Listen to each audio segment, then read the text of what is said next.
Know your place. That's what my boss said when I suggested the client retention strategy.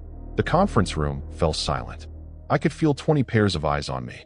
My manager, Sarah, smirked from across the mahogany table. My colleagues suddenly found their laptops fascinating. I gripped my portfolio tighter, smoothed my navy blazer, and chose silence. No rebuttal, no defense. I gathered my papers and walked back to my cubicle. 3 months later, the elevator dinged and my phone buzzed with a message that changed everything. Here's what happened next.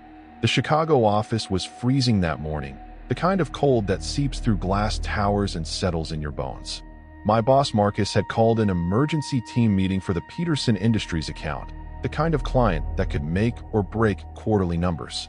The conference room overlooked the lake, all steel and glass and intimidation. Every seat around that table represented years of corporate climbing. Mine was apparently at the very end, closest to the door. I'd driven in early from my Lincoln Park apartment, rehearsing my presentation in traffic. 3 weeks of research, market analysis, customer feedback surveys. Mom's last text replayed in my head. Remember, Emma, speak up for yourself. That was rich coming from her. She'd spent 30 years letting my stepdad dismiss every idea she'd ever had. Growing up, we were the classic story you see in suburban families. The golden stepchild and the real daughter who got the leftovers. My stepbrother Jake got the college fund. I got student loans. He got the internship through dad's connections. I got rejection letters. The last time I tried to assert myself at work was during the quarterly review 6 months ago. I remember Marcus's office smelling like leather and cheap cologne. I'd prepared a whole presentation about process improvements, cost savings initiatives that could save the company thousands.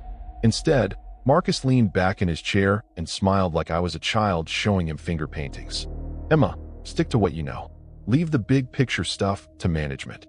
That night, I learned there are 2 kinds of invisibility, being overlooked and being deliberately ignored.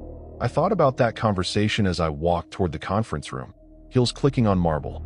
Through the glass doors, I saw them settling in. Marcus at the head in his expensive suit, Sarah adjusting her designer scarf, the senior team members claiming their territory. I slipped in quietly, taking the only remaining seat by the door.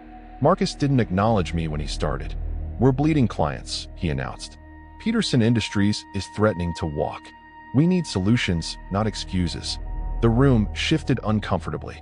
Charts and graphs flashed on the screen, declining retention rates, competitor analysis, profit margins circling the drain. One by one, they pitched their ideas. More aggressive sales tactics, deeper discounts, flashier marketing campaigns. Each suggestion felt like throwing money at a symptom while ignoring the disease.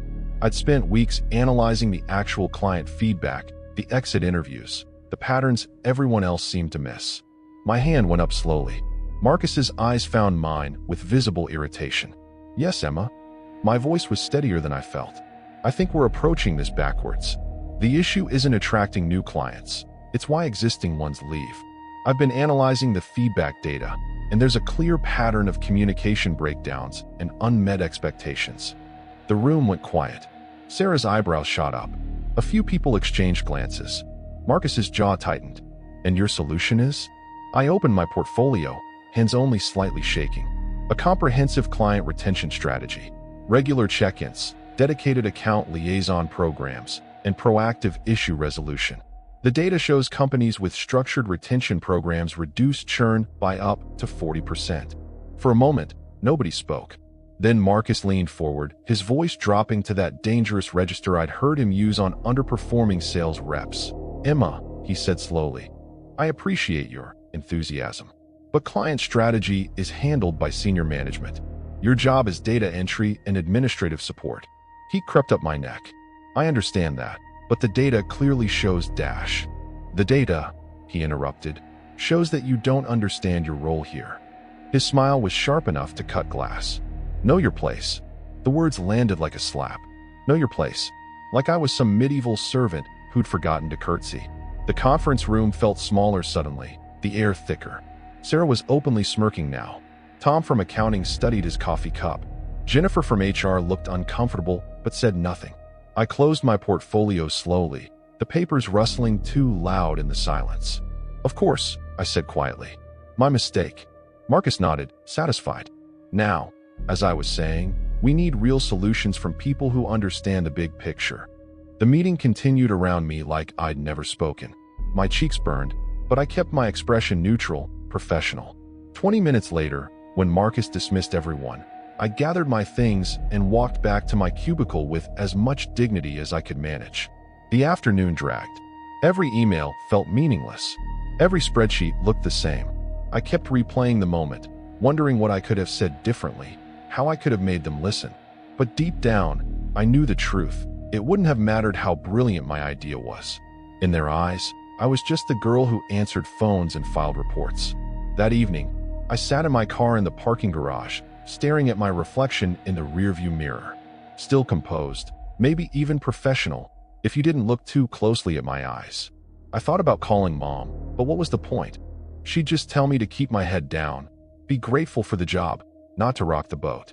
Instead, I drove home and opened my laptop. If they wouldn't listen to my ideas in the boardroom, maybe someone else would. I spent the next 3 months documenting everything. The client feedback they ignored, the retention data they dismissed, the patterns Marcus was too arrogant to see. I wasn't planning revenge, just building a case for the truth. 3 months later, I was updating client files when my phone buzzed. Unknown number, professional tone. Ms. Rivera, this is Janet from Executive Relations. The board of directors would like to meet with you tomorrow at 2 p.m. Please bring any materials related to client retention analysis. My heart stopped. The board? I'd never even seen most of them, let alone spoken to them. They were names on the corporate directory, faces in annual reports. Why would they want to meet with me? The next morning crawled by.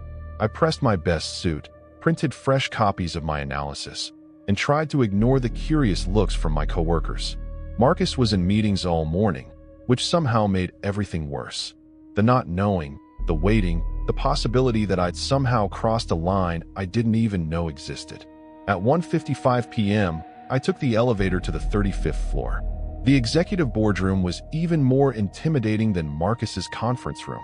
Mahogany panels, leather chairs, windows overlooking the entire city. 7 people sat around a table that could seat 20. I recognized Margaret Chun, the CEO, and David Walsh, the Chief Operating Officer. The others were senior VPs whose names I'd only seen in company newsletters. "Please, sit," Margaret said, gesturing to the chair across from them. Her voice was professional but not unkind. "We understand you've been doing some analysis on client retention." My portfolio felt heavier than it should have. "Yes, ma'am. Though I should mention, this was done on my own time. I wasn't assigned to this project." David leaned forward. "We're aware. We're also aware that you presented some of these ideas to your team 3 months ago." The room felt smaller suddenly. They knew about the meeting, about Marcus shutting me down. I did try to share my findings, yes. Margaret opened a folder. Inside were printouts of emails, meeting minutes, client feedback reports. "We've been conducting our own analysis," she said. "It seems your recommendations were prescient." I blinked. "I'm sorry. Peterson Industries," David said. "They didn't just threaten to leave. They did leave, along with Morrison Corp., Hartwell Industries, and Apex Solutions. For major clients in 3 months, all citing the same issues you identified." My chest tightened. I had hoped my analysis might help prevent that. "It could have," Margaret said quietly, "if anyone had listened to you." The silence stretched between us. Finally, David spoke again. "We've been reviewing the team meeting recordings. Security cameras, you understand. Standard procedure for client-sensitive discussions." Heat crept up my neck, but this time it wasn't embarrassment. It was something else entirely. "We saw how your suggestions were dismissed," Margaret continued. "We also saw the quarterly reports that followed. The ones that somehow failed to mention the client retention crisis was entirely predictable." I found my voice. "What exactly are you asking me?" Margaret smiled, and it was nothing like Marcus's sharp grin.